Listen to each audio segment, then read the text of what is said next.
Oh,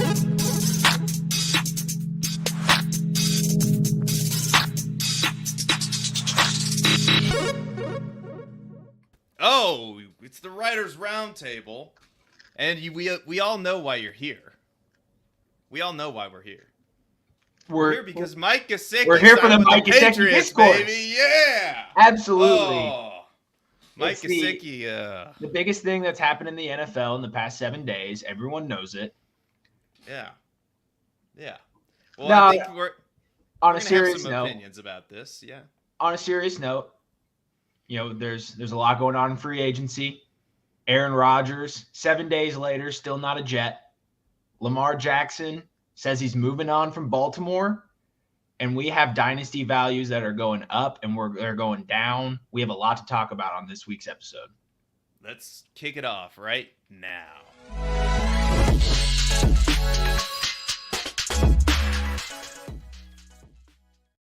Hello, gentlemen. How's it going? There, I got the overlay right. Welcome to the Roundtable. Ahan and Edward, thanks for coming on. Pleasure to be here, as always. Thanks for having me back on the Mike Gesicki weekly special. Yeah, we had to have Ahan back for the Mike Gesicki weekly special. But right before we hopped on here today, guys, I want to get your I know you probably haven't had time. Well, Ahan maybe has had time to research it. But Elijah Moore to the Browns. What are your thoughts about that? Just right off the bat, Ahan.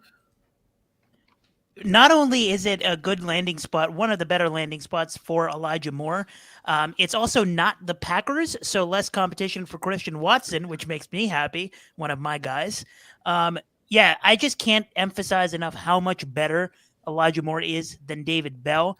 And Donovan Peoples-Jones, solid player, but they do need three pass catchers over there, 3.5 with David Njoku there. You never know what you're going to get from him. But another guy just that Deshaun Watson can feed. You should expect the pass rate for Cleveland to go up regardless of how good you think Deshaun Watson is going to be. So as you get more pass catchers, the quarterback looks better. So I like this for all of the Browns except maybe Nick Chubb. I'm a fan of it too, in theory, assuming Deshaun Watson does Deshaun Watson things. But I want to just refer to this lovely little app called the Dynasty Dominator app. You could do a player comparison. And if you look at, we'll just call them player A and player B, right, for now. So player A, 1.4 money throws per game, a 30% deep ball completion rate, and a adjusted yards per attempt of 5.6 yards.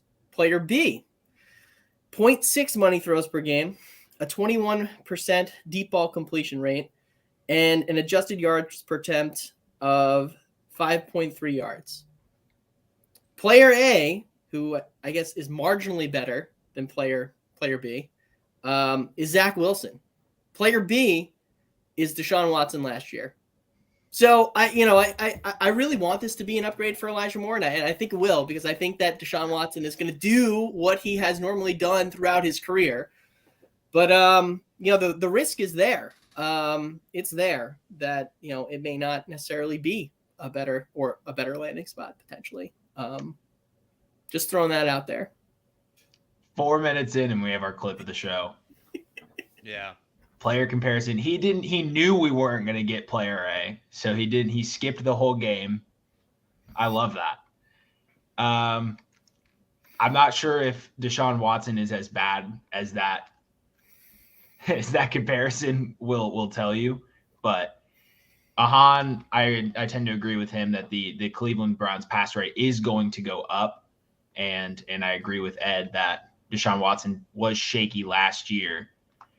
Had a awful clean pocket completion percentage, which is pretty much a telltale sign of when there's no pressure around you, can you complete a throw?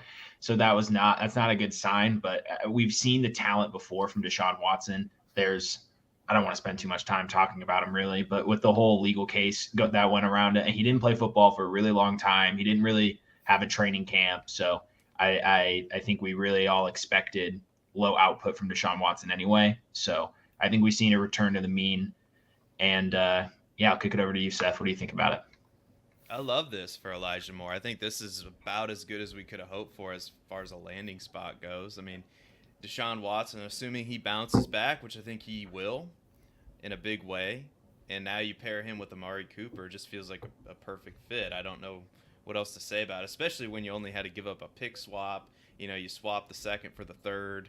Seems like I don't know, at least on the surface to me, I know you get up into a range maybe where you're a little bit more comfortable if you're the Jets, getting a player there that you like, but it seems like not a very big price to pay for a receiver like Elijah Moore. Maybe they didn't have the leverage maybe they didn't have any leverage with the trade. I don't know, but it feels like a really, really good fit for Elijah Moore, and I'm excited because I have him on a few Dynasty teams, and I was holding out hope that he would find a good home, and it feels like this is about as good as you could get. I don't know. What do you guys think as far as the landing spot? I mean, what were really the realistic options on the table? I think like this is top tier among the realistic options. The Packers, I mean, if you talk about uncertainty, I'd say the uncertainty with Jordan Love is probably even more than that with Deshaun Watson. The uncertainty around who else will be in that pass catching room would have been higher. And that was the favorite for Elijah Moore's landing spot. So I'm happy with this result for him. And if the answer between Donovan Peoples-Jones early rounds and Elijah Moore late rounds, the answer to that is clearly Elijah Moore late rounds for me. Yeah, I would definitely agree. The landing spot is ideal compared to what was on the table for sure. I'm a little curious as to how the target pegging order is going to play out. I'm a huge David Njoku stan. I think he's just ready to go crazy or could go crazy. Amari Cooper is going to continue to do his thing. So I guess it's really a determination of how Elijah Moore fits in that offense with Donovan Peoples-Jones and who Deshaun Watson goes to more. And I don't think we really know the answer to that question, but I'm really curious as to how it's going to play out. And I'm definitely rooting for Elijah Moore in that situation. I thought of a quick question. We'll kick it back to you two real quick before we close the loop on Elijah Moore. Would you rather, for fantasy, have Elijah Moore in the Cleveland Browns offense where we're likely going to see them being a competitive, productive offense that's in close games and is going to pass more often than they did last year, or go to a team like Tennessee or Houston where there's going to be significantly less target competition, most likely, unless, draft moves. But the offenses are going to be horrible, throwing all the time, but very unproductive offenses. I'd say the former on the premise that your claim that there's much less target competition in Houston might not be completely accurate because, we'll get to it, but they have a lot of men catching footballs there, and how that translates to target competition is a bit deeper of a question. I concur. I think if Deshaun Watson does what he has done previously, there's a chance that Elijah Moore finishes as a top 24 wide receiver this year. There's a chance, I think, potentially. It's there. Depending upon what they do with Njoku there, but it's a chance. And I think his floor in an offense like the Browns, even though he's potentially third in the pecking order, like at worst, maybe like third and a half. I don't know. I think it's a lot better than where it would be in those other situations. We will get to this question later on in the show, Harry Snowman. But shout out to Harry Snowman. Jason Alwine is in the chat. Jennifer Slatery. Hopefully I'm saying that right in the chat. Thank you all for joining us. And Mr. Babbage is in the chat as well. So we appreciate all of you guys. And Matt, do we have a question about Mike Gesicki? I believe we do, but first I will quickly address the David Bell question. It pretty much signals what we all thought, and that's the first round or the first year bust is pretty much what we're going to see out of David Bell. He's probably not it. He's not going to make it in the league. if someone will give you a later round draft pick for him still, I'm probably flipping him as soon as I get the opportunity, if not just releasing him. Time for it's a bummer for you, I'm sure. For time for the entree. Yeah, but when one door closes, another door opens, and through that door is Charlie football. So Chuck Swizzle will atone for what David Chuck Bell Swizzle. did. All right. Time for the main course, what everybody came here to listen to. The New England Patriots have signed Mike Gesicki. My team decided to go out and pay the man $4.5 million to, I suppose, play behind Hunter Henry in what may be a 12 personnel only team from here on out. Because when you think about it, you're not signing Mike Gesicki to block.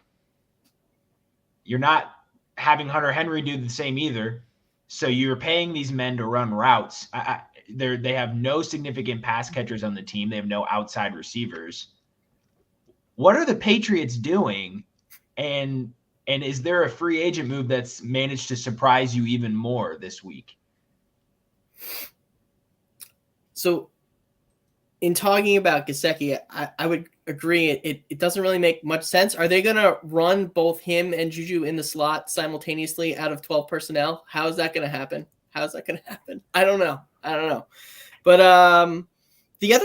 another move that I was sort of perplexed by had to do with the Texans, who also acquired a tight end. They wound up acquiring Dalton Schultz and Devin Singletary, two like mid veterans that you're a bottom franchise, really. Like your talent is just terrible.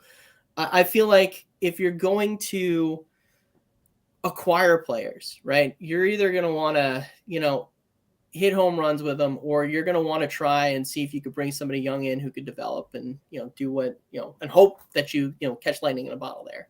I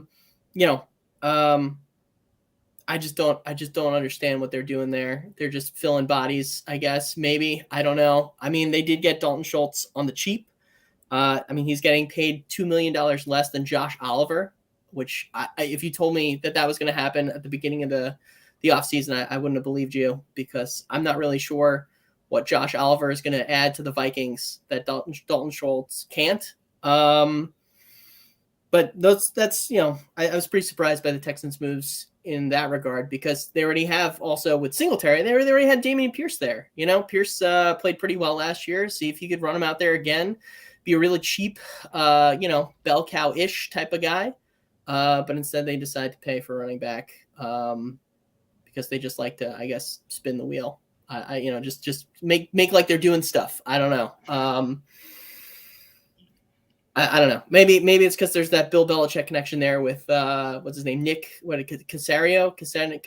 I don't know how to say his name, but Caserio. There you go. So yeah, maybe that's it. I don't know. That I was confused by that for sure this week.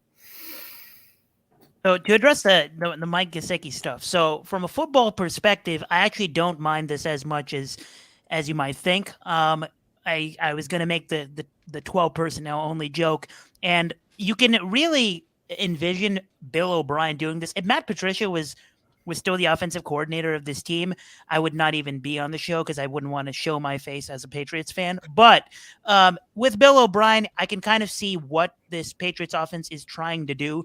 Even with the downgrade from Jacoby to Juju, which really shouldn't have happened. They should have just kept Jacoby. Even with that downgrade, I kind of see that they're trying to build like each player fits like its own sort of archetype kind of offense. Like Juju is the yak guy. He's going to get all the screens.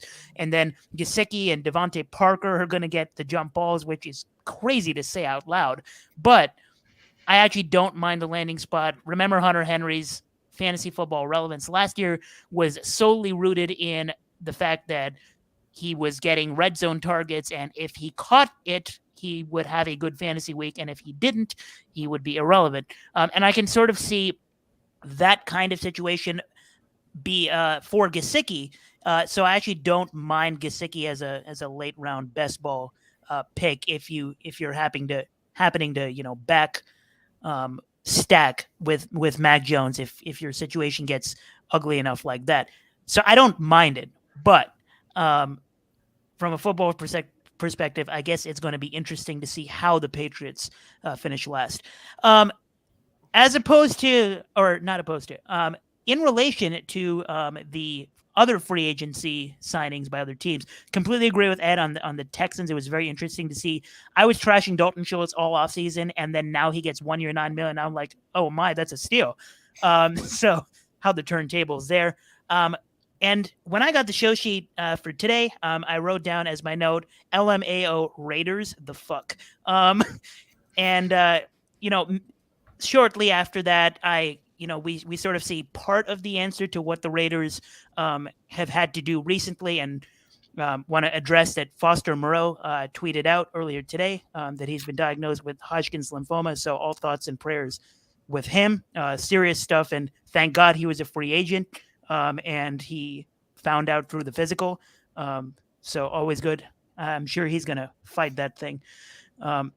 But with regards to what the Raiders have done outside of Foster Moreau, so they've signed Austin Hooper and OJ Howard. Mind blown by the fact that that's their tight end duo. They got Philip Dorsett and Cam Sims. And then obviously received Josh Jacobs received the non-exclusive franchise tag. All of this while they acquire Jimmy Garoppolo and Jacoby Myers. And my one takeaway from this is, you know how every year all the sharps are saying Tyler Lockett is going underdrafted again. How are we doing this? Okay, every year we do the same thing with Jacoby Myers. Why is he the ADP wide receiver 47? He shouldn't be. He's going to be a target hog. He's going to be in an offense that's going to pass more, even with Jimmy Garoppolo at quarterback, just because they're going to be behind every damn game. And Jimmy Garoppolo, Devontae Adams, rightfully hates his life right now. But Jacoby Myers will eat on those short routes. So I love everything that's happened pushing Jacoby Myers under the rug so that I can draft him. Yeah, I think it's interesting to bring up because I think you're talking about two secondary receivers that lead to bigger conversations about primary receivers, because the Cowboys traded for Brandon Cooks, which I think is a really good compliment for CeeDee Lamb. And I think starts the conversation now that we are going to be having for the next several months leading up to redraft season. Do you want CeeDee Lamb or do you want Davante Adams? Because now Davante Adams has the quarterback downgrade paired with a wide receiver that complements Jimmy Garoppolo a heck of a lot better than it complements Davante Adams. Now, Davante Adams can pair well with any quarterback. I'm not saying that he can't. But clearly, Jacoby Myers is a shorter distance A-dot target, which Jimmy G is. I mean, if you watched him play in San Francisco, he throws the ball shorter. So it's a likely fit there. So that's the move I thought was really good. I thought that complements CeeDee Lamb really well. And to talk about Mike Gesicki, it's not what we hoped for, but whenever people are going so far on one side, like, oh my God, this is a terrible move. This fantasy career over, flush him down the toilet. I see value. One person's trash is another person's treasure. And I'm not saying Mike Gesicki's trash because I'm holding on for dear life. I'm holding on, baby. It's only a 1-year deal. Maybe next year's the year he winds up with the Chargers. I'll never let go. I'm always going to be a truther, and yeah, you could hear how sad I am by all of this with the little voice crack when I said I'll never let go. Play the Titanic theme. I don't know.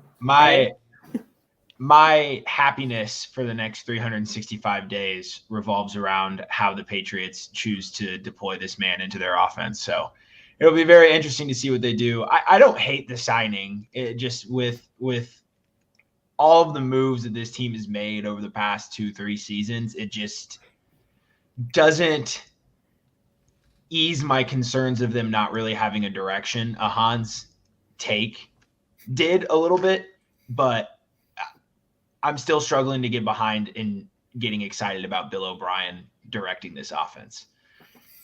What really took me by surprise the most is that the Buccaneers have no idea what they're doing. Speaking of teams that have no idea what they're doing, they have not moved on from either Mike Evans or Chris Godwin. They've re-signed Jamel Dean to a fairly large contract. Granted, they have a clean out after 2025. And Levante David. So signaling they're not trying to rebuild. And then they trade Shaq Mason and then sign Baker Mayfield. Shout out to Sam Hoppin on Twitter for putting that picture together. I saw that tweet this morning and I lost my mind. Most of your moves signal that you're not rebuilding. And then you go out and make tanking moves like signing Baker Mayfield as your starting quarterback or quarterback competition with Kyle Trask. So this team is going nowhere. They're going to make a free agent move that I'm going to call out later in the show that's going to further add to their tanking. And the Buccaneers are going to be potentially the worst team in the NFC South this year. So we talked about it a little bit, and maybe we can just further this conversation a little bit. Who's winning free agency and who's losing it, Ahan? I mean, winning, I think a lot of people want to be on the hype train, and I'll join given what they've done so far, which is the Detroit Lions. They have been active, and I don't praise making moves for running backs often, but they managed to make a good move there too by upgrading to David Montgomery, and that's just a sprinkling of what they've done because they've signed Emmanuel Mosley. Cam Sutton at cornerback, at safety, C.J. Gardner-Johnson, 1 year, $8 million. I think that's a steal. And we all know they already have a lot of tools on offense already. So the fact that they're active and they're addressing a pretty bad part of their team last year, which was the secondary, they've been cooking lately, and I don't think it stops here because they have the ability to make my prediction come true and sign Lamar, but they have been winning so far. And I don't know if we're getting into losers yet, but I just really want to further Matt's point, which is the losers of the free agencies. The Rams and the Bucks were both in Super Bowls recently, and here we are. It shows you that you got to value when you get your shot to win a championship, because a couple years later, you might be completely clueless. I'm not really sure what the Bucks are doing. We figured this was going to happen with the Rams eventually. It's just happening a lot faster than I thought, where they still have multiple elite players on their team. But what is the direction? They traded Jalen Ramsey already. I'm not really sure if they have a goal. And with regards to the Bucks, I just want to point out last week when the Baker Mayfield signing was announced but not yet official, Mike Evans said on his Twitch stream, because someone mentioned it in his Twitch stream, thoughts on Baker, and he says, I'll have thoughts on the entire quarterback situation soon. Translation, when it's official. He has not streamed ever since. Just saying. I would also go radio silence on Baker Mayfield if he was throwing me the football or going to be throwing me the football on a regular basis, because there'd be a lot of bad stuff that would come out of my mouth. So I applaud Mike Evans for showing some discipline there. I think, we've talked about the losers. The one loser that I think is a loser, but also probably intentionally, maybe they're intentionally losing, is the Arizona Cardinals. They haven't really had any signings of note. In fact, their only real add to their offensive skill position core is Zach Pascal, which if you're adding Zach Pascal, that's if that headlines, you're looking down an article and it's key additions, Zach Pascal, that I think you automatically lose free agency. Okay. Their quarterback right now, or at least for the first, beginning part of the season, I know that everybody's saying that, I think Kyler Murray is targeting a mid-season return or something like that. I believe that when I see it. But, right now they have a 37-year-old Colt McCoy that's going to be throwing the football week 1. And again, they haven't really added anything of note in free agency. They're trying to trade DeAndre Hopkins. I think they're asking a bit too much, apparently, based on what's out there. It sounds like that they're probably going to get something similar to what Brandon Cooks just got for Hopkins, which, if I'm the team looking to acquire him, I'd pay that any time. But I think they're not really doing too much, but I think it's done intentionally because they think that I think that they're trying to use this year to maybe reset. And who knows? I mean, if they are terrible this coming year and they get the number 1 overall pick, they could probably move on from Kyler and take Caleb, I'm spacing on his last name. What's Williams, right? Yep. Okay, great. Yeah. Caleb Heisman. Caleb Heisman. Caleb Heisman. That's it. Yeah. So I mean, I think it's what they're doing is interesting and so far. They're losing, but I think it's done intentionally. And the one winner that I have, and this may be a homer pick of sorts, is the Giants. I think they navigated the whole Daniel Jones, Saquon Barkley nightmare, right? Because this was a team that originally they were like, okay, we're gonna ride with Daniel Jones this coming year. We're probably gonna stink, and we're just gonna move on after his contract expires. And it just didn't turn out that way. So they had to completely pivot from what their original intentions were at the beginning of the year. They had to work out a deal with Daniel Jones, and I think they worked out a pretty good one. I mean, he's getting paid a little bit more than Geno Smith. They still have an out in that contract after 2 years. So, if he, is absolutely terrible this year, they can move on from him relatively quickly and have it not hurt the cap situation too much. And because they were able to work out a deal with Jones, they were able to franchise Barkley, which is the ideal move for any, running back that's coming off his rookie contract, right? That's what you want to do. They addressed the linebacking position with Bobby Okereke. I think I said that right. Coming over from the Colts. I think they're still looking to add a defensive lineman of sorts to bolster, a strength of their team there. I think as soon as they try and figure out what they're going to be doing or potentially adding to their wide receiver room, a room that they've already added to begin with Paris Campbell, and they re-signed, Sterling Shepard, or, the hobbling, Sterling Shepard at this point, who's been injured. But, I still like him as a Giants fan. They're going to get Wan'Dale back. And they got Wan'Dale insurance in Paris Campbell. They re-signed Jerry Slayton. So, they put together a unique core, including, Darren Waller too, who I think is going to, eat there. He's going to be their primary receiver in that offense. Assuming he stays healthy, I think Daniel Jones is set with a solid core of weapons. And I think that they've set themselves up nicely when things didn't necessarily go as they originally were trying to, plan on doing it initially, or at least how it seemed as if they were trying to plan and do it. So they made a really nice pivot, and sometimes you got to adjust on the fly. And I think when you do that and you do it well, you should be given, an A in during the off season. So Zach Pascal catching strays. What did he do to receive that? Anyway, he averaged like 2 fantasy points last year. That's what he did. All right. I don't know. No one was touting Zach Pascal. No one asked you to buy in on Zach Pascal. Ahan and I had the same losers. So I'll quickly touch on the LA Rams, as I already talked about the Bucs.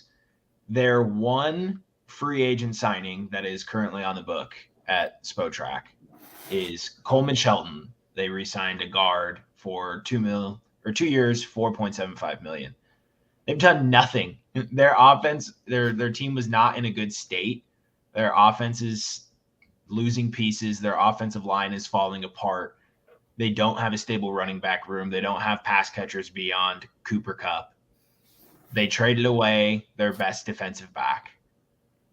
Their defense is getting older. Bobby Wagner is still on the wire as a free agent. This team is going from bad outlook to worse outlook, and it makes me wonder how much longer Matt Stafford has around in this league, because if the Rams are not a Super Bowl contender, I don't know if he has that motivation to stick around, or maybe he goes to a different team. But we're seeing this LA Rams fall apart real quick. Sean McVay doesn't want to be there. Everyone knows it. He'd rather be getting paid millions of more dollars to sit in a broadcast booth. So they are falling apart. Two sneaky winners, the Washington Commanders, I think, after getting Eric Bieniemy as their offensive coordinator. They signed tackle Andrew Wiley from Kansas City and guard Nick Gates from the Giants. They signed a sneaky capable bridge quarterback in Jacoby Brissett. He was sneaky good in Cleveland last year. And then the Seahawks, who they went to the playoffs, and everyone can tell in their playoff game against San Francisco that their defense, that team was not going to be able to compete with the Super Bowl with that defense. They had to retool. They had to build up upon a solid foundation that overperformed last year. It was not the strongest unit on paper. They performed really well. They add safety Julian Love, defensive end Jerron Reed, linebacker Devin Bush from Pittsburgh. So they're bolstering a talented defensive core. They locked up Geno Smith. They have the offensive foundation. Seattle's going to be very good again next year, and they're going to be contenders to go to the NFC Championship game. They can upset somebody to go to the championship game. I don't think they're Super Bowl contenders, but they have that roster where they're going to have a successful season. Yeah, Seth, what do you think? I have a couple things for you. First of all, I might just totally derail us here, but Do it. I think it's a good transition. First, I want to say this. Do you guys know who Paul? Hopefully, I'm saying this name right, because I don't want to besmirch his reputation. Paul Baniel. Do you guys know who Paul Baniel is? That's the first I've heard of his name. No, but you do, Seth, so please tell us. He announced his retirement as Vice President of Finance and Administration for the Green Bay Packers. And that's about all that's happening in Green Bay. Like, I'm nothing else. I mean, it took Tarvarius Moore. They signed a long snapper. Alan Lazard is gone. And they're talking about trading Aaron Rodgers, right? I don't know what that's going to happen. Apparently, that's not even Aaron Rodgers' fault. I don't know what's happening with that. I guess it's going to happen, but you have two desperate teams. The Jets are desperate for a quarterback, and the Packers are desperate to get rid of Aaron Rodgers. Like I would be. I was like, get him out of here. Like, how have we not made this happen already? But my question is, right, so the Packers' biggest loser, division's flipping, like 6th time in a row. Division's flipping. The Lions are going to win that puppy. Or the Bears. 420, baby. Plus 420. Plus 420. So here's my thing. I have a trade sitting in my dynasty, or in my dynasty calculator, in my fantasy league right now. It's essentially this. I trade Matt Stafford. I get Jordan Love. Do it. You didn't even let me get to the part where I said the Packers upgraded a quarterback this offseason. Does that not mean anything to you? I think I got to do it, guys. I Do think it. I got to do it. Do it. Although it like pains me to do it, but this guy, and he's a nice guy. He's been in this league for a while. I think he thinks he's being clever. You know, I think he thinks he's. That's a being way to say he's trash at fantasy. He's a really nice guy. He's not trash. He's actually a pretty good. I think he made the playoffs this past year, but I think he's trying to swindle. He thinks he's trying to swindle me, and I think it's the opposite. Don't you? I don't know. Like, I think we all agree on that. So I think that's interesting that we see Matt Stafford going in a downward direction, especially with the talent around him now, and Jordan Love potentially taking over. Has a lot of physical traits. We'll see if he developed at all in his time in Green Bay. So I think that's a good transition to talk about this. And I can't remember if I'm stealing Matt Babbitt's question or not, but anyway. Which players have seen their dynasty value increase or decrease the most, Ahan? Well, since the beginning of last year, the man hadn't even played an NFL game yet. But I'm a hater, professional hater. So I've been spending my time talking down on the fantasy value of Dameon Pierce. The breakout finder for this year, by the way, already out. Draft hasn't even happened. Preliminary ratings are out. But last year, I ran the breakout finder and Dameon Pierce among the mediocre range, right? Like, let's just put it that way. Given all the hype that was surrounding Dameon Pierce going in, he was in the perfect situation. He had the dog in him, all that, all the narratives supporting him, and he starts the year great, and everybody takes their victory laps. And by the end of the year, he's burnt out, and he is completely touchdown dependent. And we saw this coming.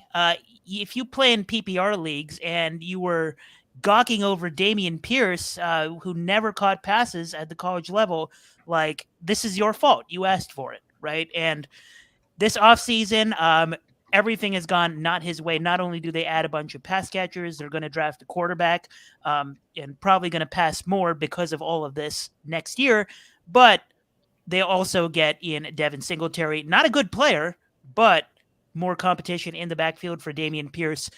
So I told you to sell Dameon Pierce at the beginning of last year. You can still do so now because it's still worth selling Dameon Pierce. As for someone who did increase his value, I'll go with another mediocre player, and maybe Matt Babbage can fight me on this one. But Paris Campbell has seen an upgrade. It can't get much worse than what he had in Indianapolis last year.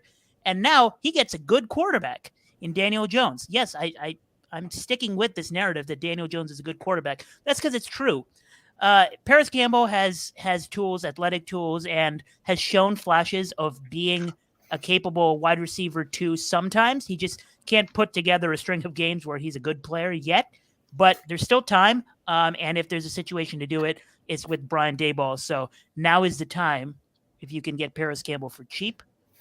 This is a buy low on a decent player. I would, as a Giants fan, I completely agree. Can't wait to see touchdown passes from Daniel Jones to Paris Campbell every week. But I think another player whose value went up this week particularly was Damian Harris. He wound up signing with Buffalo. I think a lot of people are going to look at that situation. They're going to say, well, Josh Allen, he's the goal line running back, so probably not going to get a lot more touchdowns. People might think that. I think that there's potential there, particularly since, Josh Allen I think he's still nursing a torn UCL. I think he still needs to have potentially surgery on that or something to that effect. I don't think that that's something that necessarily heals by itself. Maybe, but I'm not a doctor, so I could be wrong. So maybe they look to, protect Allen a bit. I know that I think the Bills GM came out recently and was like, before the Harris signing, and was like, we need to add, basically a grinder, essentially. They need a big running back because they have, basically two scat backs on their roster in James Cook and Naheem Hines. So Harris definitely has a role in that backfield. And he has the role all to himself, essentially. And I think the people who were drafting James Cook in the first round of Dynasty rookie drafts last year feel pretty stupid. And they should be, because you don't draft the running back that weighs 199 pounds, that high in a Dynasty rookie draft. Just throwing that out there. I know Jamar Gibbs is getting Jameer Gibbs. I know Jameer Gibbs is getting similar hype. No. He's getting similar hype, but I'm just saying the range of outcomes here. He could be James Cook he could be James Cooked in a year's time. So I'm just saying. And with respect to value down, or who lost value. I mean, I was like in the 5 stages of grief with DeAndre Swift when David Montgomery was signed by the Giants by the Lions. First I'm like, oh, well, this can't be that bad. I mean, Swift's good. He might still get some opportunity there. And then it just went downhill from there, because the more you look at it, it's not going to be good for Swift. I think 2 years ago, he saw his highest opportunity share of his career at 57% opportunity share. And I can't imagine it. I mean, that's probably like going to be his career high as long as he stays with the Lions and David Montgomery's there. He's probably not going to be, utilized on the goal line. He's still going to have some boom spike weeks with his his receiving profile. I think that he's a better, receiver than Montgomery, and he's going to be utilized that way. So I don't think that his fantasy, he's certainly going to still be fantasy viable. I think he's going to be a, solid like RB3 that'll probably, boom for, RB1 weeks at times. But I think right now he's still going in like the top 24 on Underdog. I don't know if that's changed or not, but that being said, that he should be a lot lower probably come September. And I think that those ADPs with him and Montgomery are going to flip at some point. So he's a big loser, and it pains me to say that. Yeah. Dameon Pierce was always going to be a loser. So thank you, Ahan, for pointing that out. It's always the draft capital. We can look to it. With this running back class, there was going to be somebody the Houston Texans took a shot on if they decided to forego every single veteran that was hitting the market. There were a lot of veterans hitting the market. So if it wasn't Devin Singletary, if it wasn't Damian Harris, if it wasn't David Montgomery, it was going to be Kendre Miller or Israel Abanikanda, somebody that was going to bring down Dameon Pierce's value. I'm confused as to why Ahan thought I was going to have to fight him on Paris Campbell, because I agreed with everything he said. I'm very much pro Paris Campbell.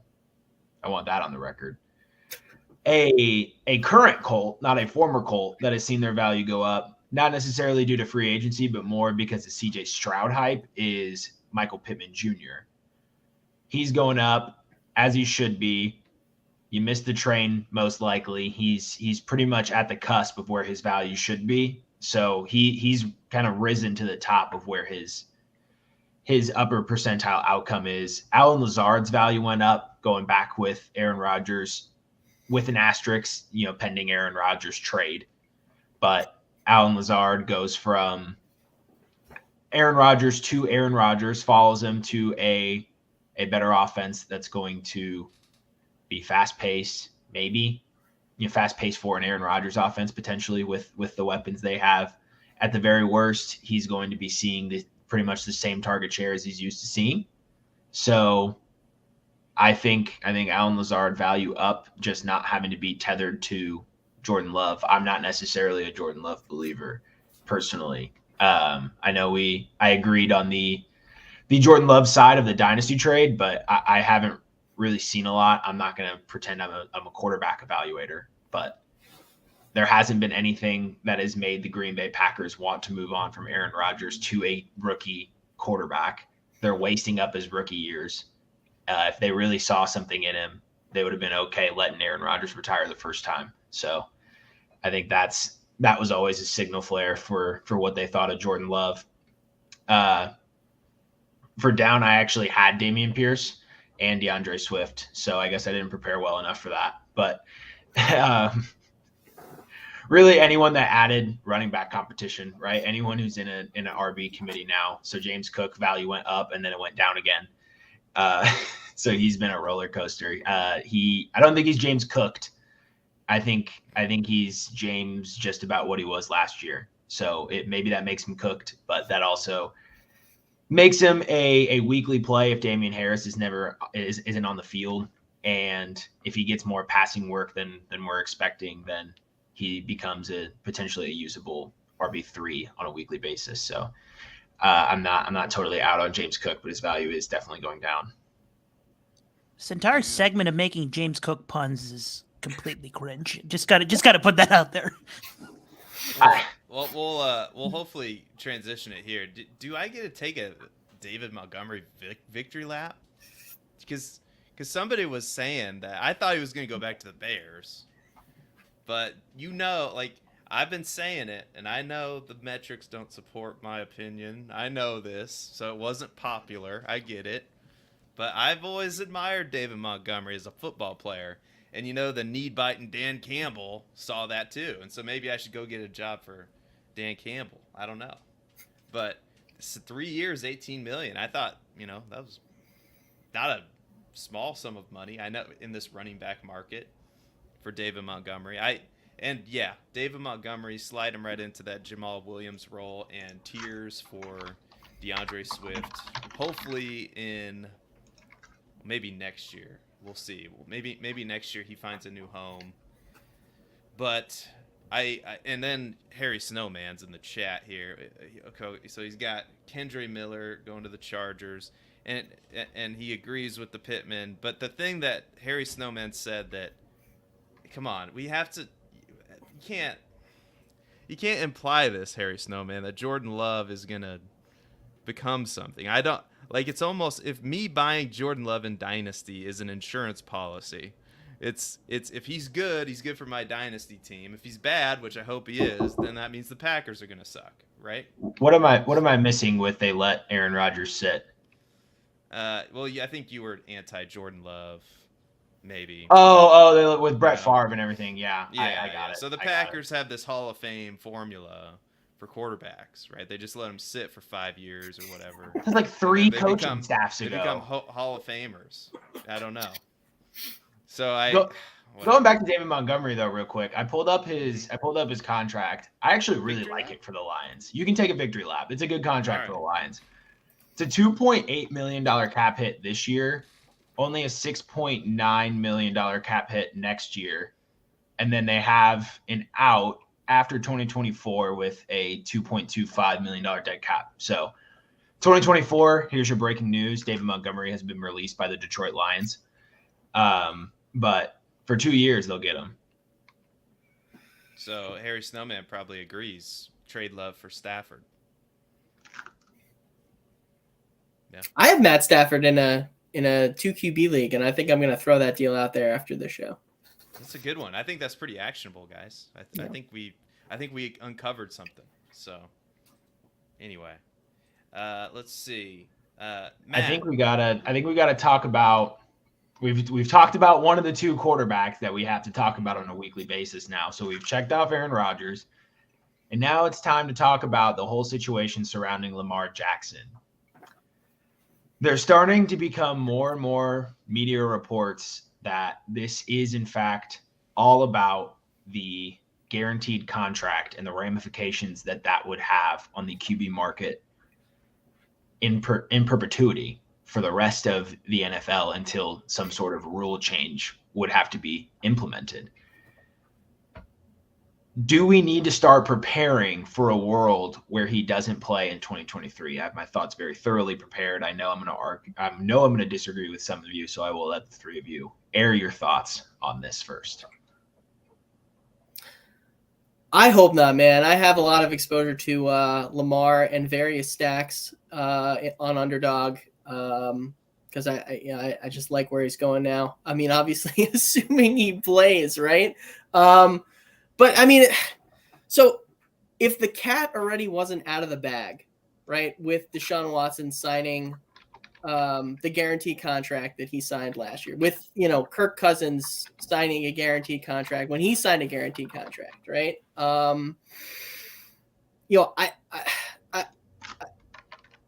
I would say that, yeah, probably he sits. But there's no chance that he's going to sit, I don't think. Now, does he wind up with the Ravens? I think so. I think that's where he ultimately goes to. I mean, they have all the control of him right now. It doesn't seem like the market for him is high, although it seems like also that there's been some more rumblings of late. I think like Jim Irsay was drunk and liked the tweet or something like that. And, all of a sudden he's a cult now. But other than that, I'd be absolutely gobsmacked and shocked if Lamar doesn't play. Because again, the cat's already out of the bag. You already had 2 quarterbacks sign guaranteed contracts at some point in time during the NFL. And he's not necessarily making history with it. So somebody's going to cave. Some team is going to be desperate for a quarterback and caves. And Lamar Jackson's going to play this year. I completely agree with everything Ed said. I don't I wasn't even considering the possibility that he sits just because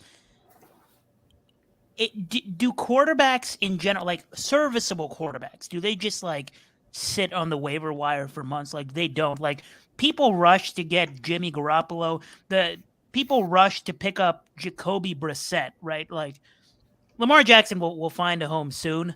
Um, and I hope it's not Baltimore because I don't think they're going to give him what he needs to make a serious Super Bowl run. I don't think they're going to give him, pair him with Bateman enough to give Bateman a serious chance at being a wide receiver one because they're just not going to add any help around him, including at offensive coordinator. So I hope it's not with Baltimore. I hope it's with the Lions. I don't think there is a serious chance that Lamar Jackson does not play, but the chance does exist, and it's a risk you take. If I've been seeing dynasty trades where people are giving up on Lamar, and I see people trading him away for picks, and I'm not at that stage at all yet. And I still think that if he plays in 2023, he's likely a top 5 quarterback for fantasy. Yeah, I mean, you guys said it. This is a league where it's hard to find a quarterback, let alone a quarterback that's won an MVP and has the upside that Lamar Jackson has. So I think it's a perfect fit for Detroit. And like Jack Kavanaugh said when he was on the show, they don't have to give up their top pick, right? It's only it's 2 first-round picks. They could use later picks in order to make that happen. I think Detroit's perfect. I hope that happens. I think that would push them over the edge as far as being, you'd have to throw them in contention with the Super Bowl contender, especially in the NFC. Detroit, I hope so. I hope that happens. It's interesting to think about these teams that supposedly aren't interested. Like, why wouldn't Washington be interested? I don't get that, especially with Ron Rivera and a regime that would supposedly be win now. I don't understand. Of course, Irsay is going to get drunk and tweet something, right? He did that with the number 1 overall pick, so that's a given. But I find this so fascinating because not that long ago, teams would have been dying to get their hands on Lamar Jackson, and now it feels like it's cooled off a little bit, and I don't really understand why. Because in my mind, and I know some people might disagree, but in my mind, Lamar Jackson can be that guy that takes you to a Super Bowl, right? And you can't say that about many quarterbacks. I mean, there's maybe 10 of them, if that, probably not even 10 in the NFL. So, Matt, I can't wait to hear what you have to say about this. Well, say that. Han said that is some aggressive typing. Sorry, I was trying to look up something. I was the aggressive typer. Trying to just quick look up facts before it's my turn. Those numbers. You got to crunch the numbers, man. One of the reasons, and this is what I was trying to look up. One of the reasons why it's a slow burn right now is that a lot of teams don't have the money in escrow to physically sign Lamar Jackson to this massive contract. And it's not as simple as just moving money into escrow and going to sign Lamar Jackson. Granted, I don't know what the process is, but from what I've read, it is a complex process, quote unquote. So it's not as simple for some of these owners just to say, "Oh yeah, we'll lock in a deal for Lamar Jackson and send over 2 first-round picks." They have to have the money available. And if you think about a team, like, why wouldn't Washington want him? Well, what happens when the Ravens have their hands tied and they have Lamar Jackson on a cheap, non-exclusive deal that no one matches, and Lamar says he is not playing for the Ravens anymore and he sits out? The league can put the Ravens back in a situation where it's a hockey thing, but this just happened to the Blackhawks with Patrick Kane. I mean, they waited, and then finally it got to a point where they had no other option but to just give him away for anyone who bid on him. And that's essentially what they're gonna find themselves in. I don't think it's a probable scenario that Lamar Jackson sits. But I don't think the question, should we prepare for a world where he doesn't play in 2023, should be met with an immediate no. It's a very complex situation.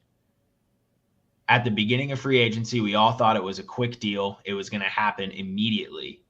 And then as the media reports started to increase and the days went on, it started to become like this might not happen very soon at all. They have until July 17th to extend Lamar Jackson. So we have a while still for this to play out, which is why I don't think it's likely that he sits. But if in a month from now nothing's progressed, there's going to be more chatter about this. Am I trading him away for picks in Dynasty? No. In fact, I'm trading for him if I have the opportunity. But I don't think it's an outlandish question or an outlandish statement to suggest that he might not play in 2023. And I do think that we at least need to prepare for this situation to get dicier and dicier and have a plan if you're a Lamar Jackson owner of what you want to do if things start going south quickly. Yeah, Harry Snowman, not a Lamar Jackson fan, but I mean, what about Mark Andrews? Didn't he elevate Mark Andrews, or is that the other He way says around? besides the tight end, he's elevated quite Oh, literally besides the every tight end. wide receiver he's played with that had an ability to win a single route. I mean, he has multiple seasons being among the league leaders in red zone accuracy, deep ball accuracy, catchable rate under pressure, catchable rate, clean pocket, completion percentage. He has multiple seasons being in the same tier as a passer as people we glorify like Josh Allen and being a better runner than them. So he's elevated DeMarcus Robinson. Let that sink in. Yeah, that did happen. But so for fantasy football, I mean, and this is where we come from because this is what Player Profiler is. For fantasy football, there's hardly a better quarterback than Lamar when he's healthy and when he's right. And I think this is a good comp because I really like Richardson too. I think Richardson can do a lot more than a lot of people think he can, especially from the pocket. I was impressed. But anyway, we got another question for you guys, and then we will get you out of here. If there's any questions from the chat, we'll try to hit those too, but we are coming up on an hour. So is there a free agent move that still needs to happen, Ahan? Yeah, all the remaining good players to the Patriots because we need one. No, on a more serious note, on a more serious note, Nelson Aguilar is not currently a Patriot. It's going to be interesting to see where he lands, but we all talk about like deep weapons, deep ball specialists, and like the Chiefs supposedly have one in Justin Watson. By the way, the Chiefs receiving core, little interesting right now. They have very few good players outside of Travis Kelce, and one of those decent players just went to the Patriots. So interesting to watch what they do in the draft.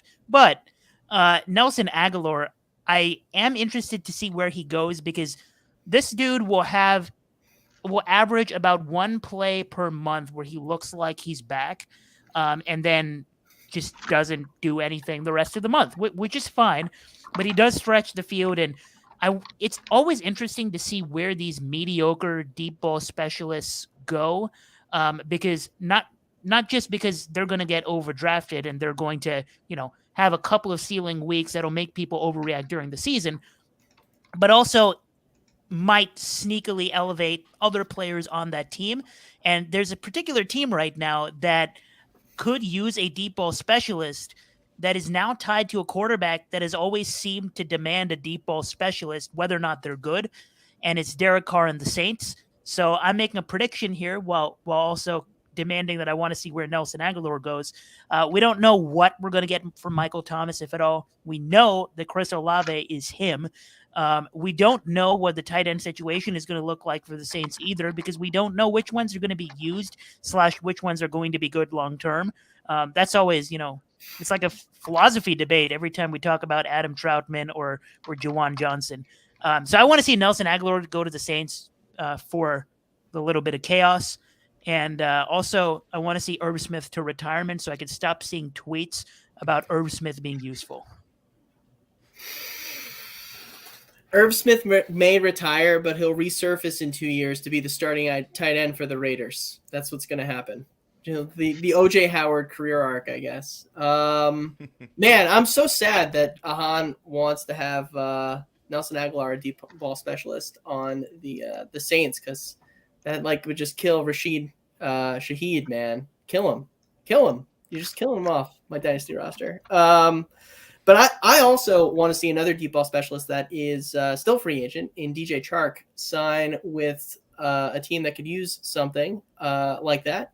And I think that team is the Chargers. If you look at the Chargers receiving room right now, it has, Keenan Allen, Mike Williams, Josh Palmer, John Hightower, and Keelan Doss. Those are 5 wide receivers on their roster at present. John Hightower, I guess in theory could lift the lid. But I mean, DJ Chark, I think is a stud, and he needs to go to the Chargers to be unlocked and unleashed by Herbert. So hopefully that'll happen and happen soon. To stop all the furious typing, I had to mute my mic. I mentioned earlier, I was talking about the Tampa Bay Buccaneers. One move that they are going to make, a blunderous signing that is going to be the signal flare of their 2023 downfall, is they're going to sign Ezekiel Elliott. Feed him. Oh, no. They cut Leonard Fournette. All the hype's going to Rachaad White. We're talking about, speaking of going off of what Seth said, saying, the metrics don't necessarily back my opinion. I do not think the jury is still out on science. There is nothing about Rachaad White's profile that should make us as excited as some of the touters are getting. And they're going to bring in Zeke to be that, the same in between the tackles grinder, that goal line back that he was in Dallas. And it's going to be equally annoying. I believe Cody Carpentier called it first. And once I read it, I was like, yep, that's for sure going to happen. You can see it in the stars. Another move that needs to happen, a good move for this team. It's not a free agent signing, but a trade. The Cincinnati Bengals are reportedly listening to offers for Jonah Williams. And if so, the Bears have probably already called, and they are figuring out whatever it's going to take. And I have a strong feeling that Jonah Williams is going to become a Bear, because the way they can get that done, they do not have to get rid of pick number 9. So that will stay their own. And that kind of completely opens up the board for them at what they can do. Trade back, maybe get some value. So if you can address that spot before the draft, that's going to be key for the Bears. So that's one thing I'm looking out for closely is the Bears going out and trading for Jonah Williams. You stole it. I thought I might. Right? Because as soon as I heard those rumors, or I saw that, I thought, oh, the Bears would be perfect. And they have 3 picks, in the range of maybe where, you would accept a trade. Would they take a late second? I don't necessarily know what Jonah Williams' value would be. I don't think it's a first-round pick at this point, but I could be wrong. So I think maybe one of those picks and a later pick, maybe if they package a late second, because they have 3 picks in that range with their early third too. A late second and a 6th-round pick, would that get Jonah Williams? Maybe. I don't know. I think it could. So I think that would be perfect, and that would fill a huge void for the Bears. But another team that needs a right tackle is the Kansas City Chiefs too. They have a void there, so that could be interesting. I wonder if that's one of the teams that is called about Jonah Williams. The Chiefs are one of these teams that were I know I touted the Jawan Taylor deal, but now that we've seen what Orlando Brown went for, it's that's kind of interesting and head scratching a little bit. They must not have liked him very much. And my Bears, who need a left tackle, right? And Ryan Poles was in Kansas City when they brought Orlando Brown to Kansas City, wasn't interested. most cap space in the NFL. It's weird. It's weird. I don't quite understand it because I was pulling for Orlando Brown to be a Bear. So I thought that was very intriguing. I don't know what to make of it, but it's interesting. It tells me that some NFL teams are not as high on Orlando Brown as Orlando Brown is on as Orlando Brown is on Orlando Brown. And hey, he got a decent payday, not as big as he probably hoped for, but a lot of money up front, that's for sure. So he's going to have to prove it. As far as dynasty value, we've talked about David Montgomery, but I know this is going to sound Bears homerish. I still do think DJ Moore's a little underrated. I think that's going to be a pairing that is going to unlock Justin Fields. So I love that. And Harry Snowman, we know Harry Snowman. It's all in good fun. You don't have to say. We love a good spirited debate here. So that's fine. You should have been. I don't even know if Harry Snowman was here for the last episode. That was something right there. It hasn't happened to that level in this episode. Not yet, anyway. It still could, I guess. But hey, we love you, Harry Snowman. You're the man. Yeah, there he is. Yeah, we know Podfather likes White, but you know who doesn't like White? Rashad White, the salary captain. He hates him. Tampa Bay. Tampa Bay does not like Rashad White. I'm also on team anti Rashad White. Yes, I am. All one right. of us. Pull him. See, some of us are Some of us are reasonable and use our haterade on actual bad players. I'm level-headed on Rashad White. He's just Like not AJ good. Dillon. Like AJ. I'm Dillon. level-headed on Rashad White. It depends on his situation. We got to wait it out. All right. Where are the checkdowns coming from this year? Where are they coming from? Either Baker or Kyle Trask. He's probably. We're hoping. Why not? Dude, we should get shirts made like Team Rashad White or, Team Not Rashad Team White. not Rashad White. Like, I don't know if there's Yeah. another player out there who would have to think about this. I think it's a good AJ thing for the Dillon? fantasy community. We've moved on from Gabe Davis as the most polarizing player. Is he as Or- good or as Gabe Davis. Davis? Dave Is he as Davis good is as better Gabe than Davis? Rashad White. The difference is Gabe Davis was never at any point of his professional football career good. And yet- Rashad and yet- Rashad White has looked good on multiple snaps playing Snap. football. Snaps. Snap. On Yeah, the you snap. can't say that about Gabe Davis. Yes, you Multiple- can. Yeah, Snap. he had his What? weeks. Gabe Davis had snaps. He had 4 Had a few. touchdowns in a playoff game. Yeah. Mickey Mouse Gabe Davis touchdowns. What's that? Well, I don't even know what a Mickey Mouse touchdown is. Oh, He's okay. wide open in the end zone. To quickly, Gabe Davis, winner of free agency, right there. They haven't added anybody for him. He's still going to be a mediocre guy catching touchdowns from Josh Allen. It'll be great. to Yeah. briefly explain the slang, Mickey Mouse originates from the NBA bubble playoff tournament, which was held in Orlando at Disney World. And then the Lakers won, and all of the replies were LeBron James won a Mickey Mouse title, the bubble this, the bubble that. So, LaFraud, Mickey Mouse, it's all the same event.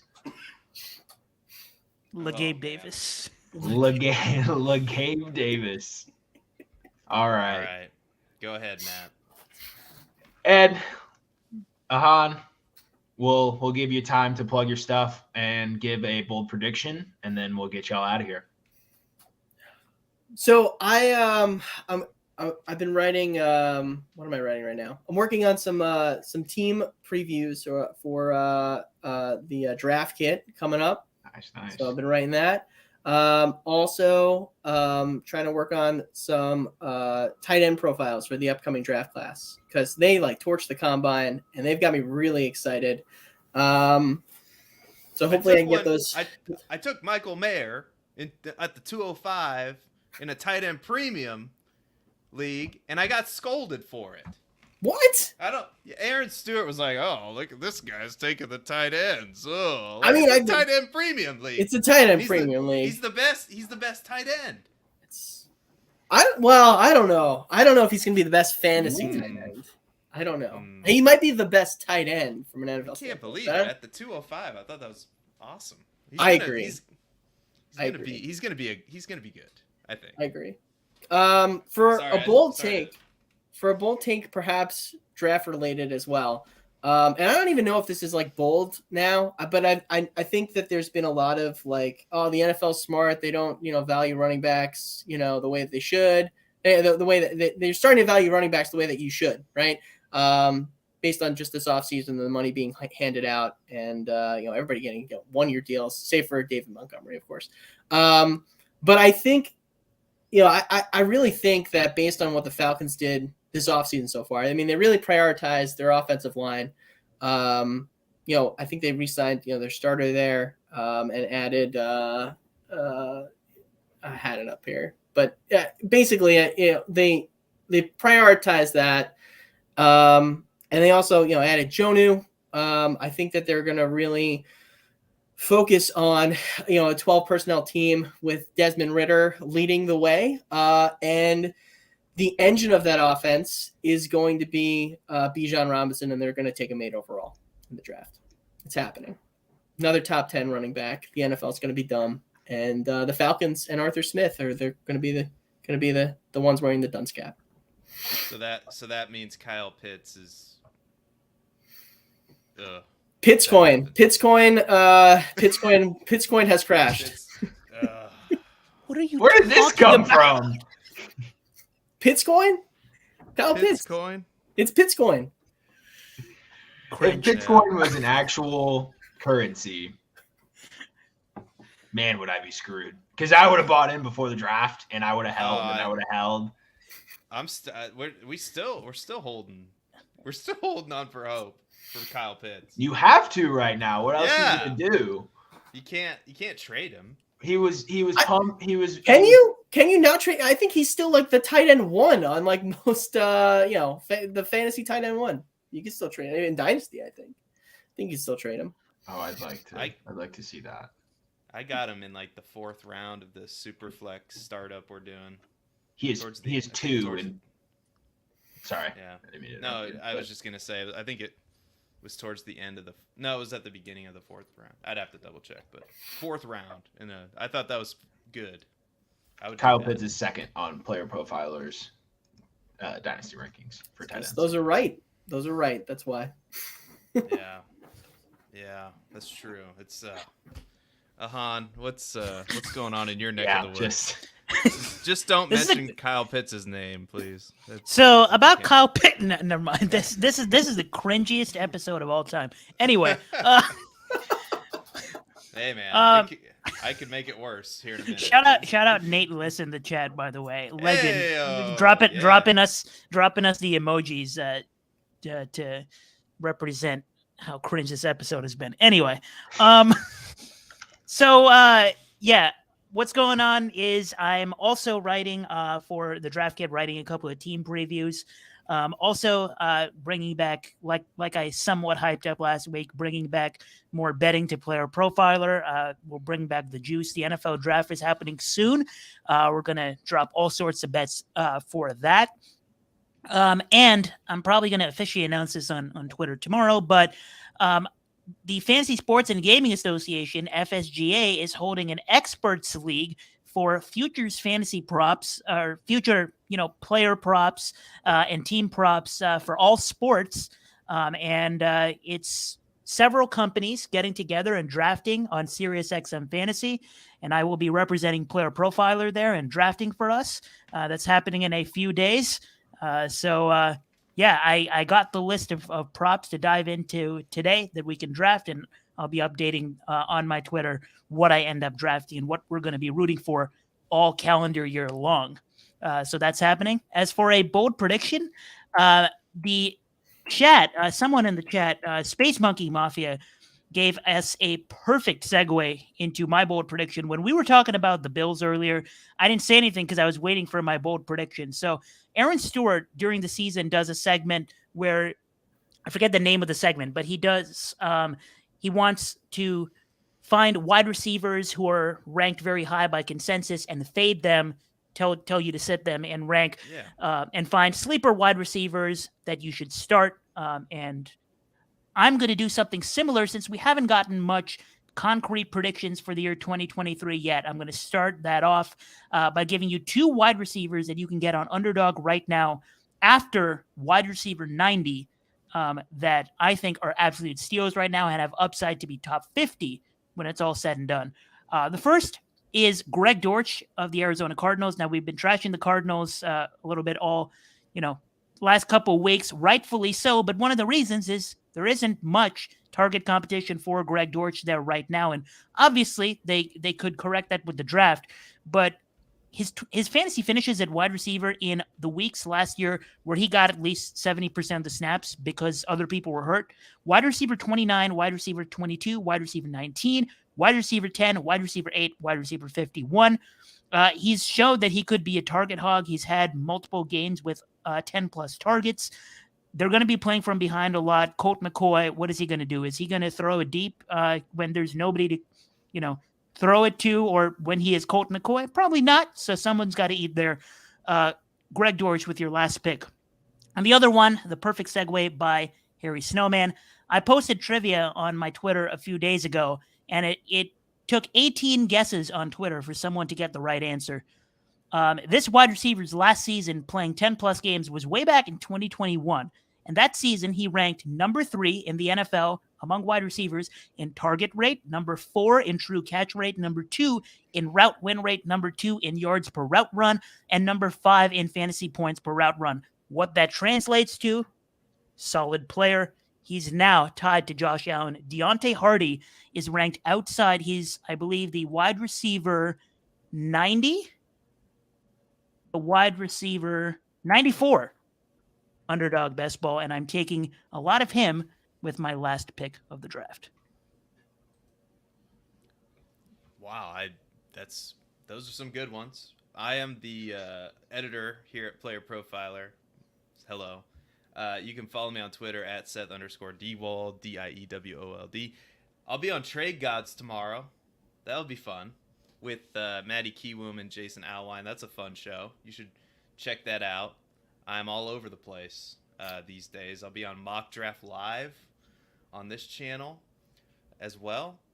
And I have my own YouTube channel. So if you like this cringe episode, you can probably find more cringe content on my YouTube channel at Seth Dwold. So check that out. I just posted a Aaron Rodgers video where I just basically go 9 minutes. It's supposed to be an in-depth breakdown of the Jets, but it's really 9 minutes of me saying they'd be idiots for trading for Aaron Rodgers. So anyway, yeah, that's not as good as a Hans deep dive. I might have to hop off of here and go into a best ball draft just so I can take Greg Dortch and Deontay Hardy. But anyway, Matt, what are you working on these days? You don't have a bold prediction? Oh, I do. Thank you. I do have a bold prediction. Devin A-Chain, right? You know this guy? I'm familiar. I know we're a little bit far away from the draft, but doesn't he just feel like the perfect Kansas City Chief? 3rd round. They have a 3rd round pick. It's perfect. They need it. They need a Jerick McKinnon replacement. I know he's a little bit smaller than McKinnon, but he's got the same speed. Kansas City loves speed. I feel like that's going to happen. And then if you have A-Chain, get rid of him. Sell high, because I don't know if he's that good. But anyway, that's my bold prediction. Love it. A-Chain to the Kansas City Chiefs and immediately becoming a sell high candidate. Love it. So for me, the breakout finder is out, as Han mentioned, and with it will come some articles. One of them from Neil Dutton, which I don't think that one's released yet. Maybe it was. I read it. Yeah. Oh yeah, it was, because I already read it. I read it. Jason's was just tweeted by the main account, so that one's out. Mine on the top 5 disappointments from the breakout finder will be released shortly. So we're taking a look at receivers and running backs who had a breakout rating lower than what we would have expected, especially when comparing to Player Profiler's Dynasty rankings. So excited to have that one released. I'm going to be working on some team previews for the 2022 or 2023 early draft kit. So excited to be working on that. And then I guess I'll ask Seth live on the podcast. Has anyone done a draft profile on Charlie Jones? Because I think I need to introduce the people to Chuck Swizzle. Well, you'd have to fight Shervon Fakimi because he's doing the wide receivers. But if you can beat him in an arm wrestling match, I will let you write a piece on. I don't know how you're going to arrange that because you probably live in two very different cities. And I don't think virtual arm wrestling's a thing yet. Doesn't sound like a fair. I don't know how we'll grade that contest. I might. Well, we might be able to make that happen. Let's. Yeah, he doesn't want. Shervon's a very talented writer. So if there's anyone gonna take on that piece, I'm happy to let it be him. But Chuck Swizzle, I think everyone knew it was gonna come back in the bold prediction. I'm making a note of it right now. I'll ask him. All right. I'll do you a solid. I'll ask him for you. I appreciate that. Yeah, I'm writing it down right now. I'm looking at the 2023 NFL draft order, and I'm looking at the compensatory pick section at the end of the third round. There's one team that has the 3 of the final 4 picks in the third round. The San Francisco 49ers have picks 99, 101, and 102. The San Francisco 49ers in 2018 drafted a player named Richie James. I think we all saw him break out for the Giants this year. Richie James is 5'9", 185. He ran a 4.48 40 and checked in with a 121.4 burst score. Charlie Jones is 5'11", 175. He ran a 4.43 and he clocked in with a 124.1 burst score. Not exactly the same player, but if we look at a dynamic athlete that was used in special teams, and they got 3 picks at the end of the third round, there's been a lot of talk about Charlie Jones. NFL teams are taking notice. They are a win now team. They have 3 compensatory picks, 3 free picks at the end of the third round. They are going to use one of those 3 on Charlie Jones. Seth in our private chat just said Bill Belichick is going to draft Charlie Jones just to spite us. I actually think Charlie Jones going to New England would be better for his fantasy value than going to San Francisco, where he is pretty much probably only seeing playing time when Deebo Samuel isn't. So not necessarily the best player to have to stick behind in San Francisco. But I think he's an archetype that Kyle Shanahan likes. He's going to put him on special teams, and he gets a free pick. I think he's going to use it there. The other team to have the 4th pick out of the last 4 compensatory picks in the third round is the Las Vegas Raiders. So funny enough, my backup to this bold prediction is that Josh McDaniels and the Las Vegas Raiders select Charlie Jones at the back end of the third round to supplement if San Francisco doesn't pull the trigger. I would hate it for his fantasy value, but I just know that I am bound to have to eat crow on this take because of how much I'm propping him up this offseason. But he's going in the end of the third round in the NFL draft. That would be awesome. I love that. That's the show, guys. I think that's it. Do you guys have any good words of wisdom at the end here? What doesn't kill you makes you stronger. Thank you, Queen Latifah, for those words of wisdom. All right, for Matt, myself, thank you so much for watching. Don't forget to hit the like and subscribe button. Go to playerprofiler.com and sign up for all the packages. You guys have been great. Real quick, Harry, it's going to be interesting. Maybe they should, but I don't think they will. I mean, we'll see, but they're kind of probably sign right before camp. Right before camp. Yeah. If they can get him cheap, then yeah, he's perfect. I mean, he's perfect in that offense. So Jerick McKinnon is a rare Jerick McKinnon is a rare breed of running back, a running back that I love. There you go. I think we got to end with that. Thank you so much for watching. I'm not going to forget to hit the end screen. And I got a new trick. Watch for it. Bye-bye, everybody.